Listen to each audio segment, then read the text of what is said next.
अखन अहाँ सब सुनि रहल छी मैथिली एक्सप्रेस की शानदार प्रस्तुति।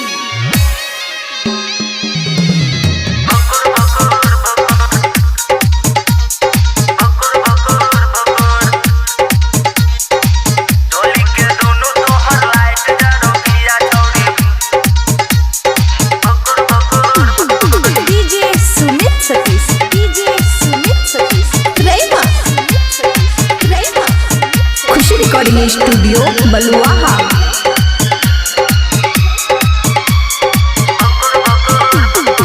चोली के दुनु तोहर लाइट जरो किया छौरी भुकुर भुकुर भुकुर भुकुर भुकुर भुकुर।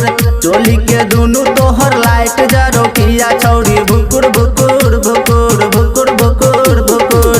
सब छौरा तोरे देखोगे ऊपर नीचे है जब करोगे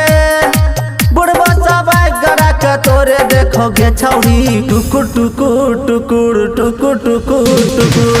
चोली के दुनु तोहर लाइट जरो किया छौरी भुकुर भुकुर भुकुर भुकुर भुकुर भुकुर।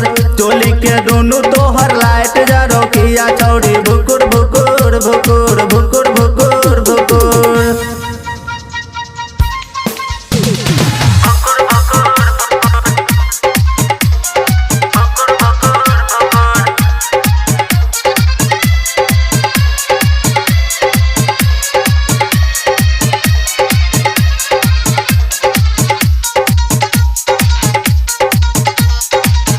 रिकॉर्डिंग स्टूडियो बलुआहा। नहीं लागो तोरा लाज की कहते सर समाज अपने धुन में रहे छी बदलल छौ तोर मिजाज। नहीं लागो तोरा लाज की कहते सर समाज अपने धुन में रहे छी बदलल छौ तोर मिजाज। गम के तू भी गारा बिगे क्या गो घर उजार बिगे चढ़ल जवानी टेम्पू जना करोगे छौरी हुचुर हुचुर हुचुर हुचुर हुचुर हुचुर। चोली के दुनु तोहर लाइट जरो किया छौरी भुकुर भुकुर भुकुर भुकुर भुकुर भुकुर।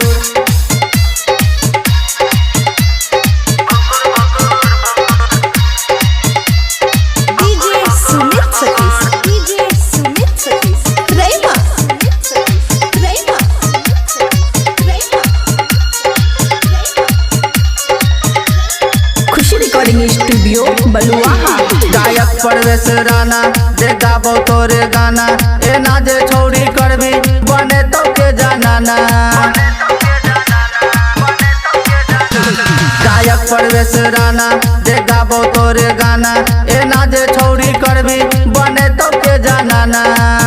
आबो रखना संभाल के चलो नया ना उघार के बबुआ राहुल पीले टोलब के टोनी के छौरी घुटुर घुटुर घुटुर घुटुर घुटुर घुटुर।